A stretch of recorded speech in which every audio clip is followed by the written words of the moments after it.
গোবিন্দভোগের নিরামিষ পনিরের পার্ট 2 নিয়ে চলে এলাম। আসলে রেসিপিটা একটু বড়, তাই শর্ট ভিডিওটা অনেকটাই বড় হয়েছে, তাই দুভাগে আমাকে দেখাতে হচ্ছে।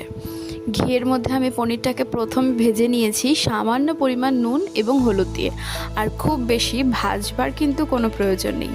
তারপর আমি সামান্য রিফাইন্ড অয়েলে গোটা গরম মশলা ফোড়ন দিয়ে সেই ফাইন পেস্ট করা মশলাটা, যেমন চালমগজ, পোস্ত, কাঁচা লঙ্কা এবং কাজুটাকে দিয়ে আমি এর মধ্যে লঙ্কার গুঁড়ো পরিমাণ মতো দিয়ে দিয়েছি। এই রেসিপিটা যেহেতু পোলাওয়ের সঙ্গে গোবিন্দকে নিবেদন করা হবে, সেই কারণে এটা খুব বেশি ঝাল হবে না।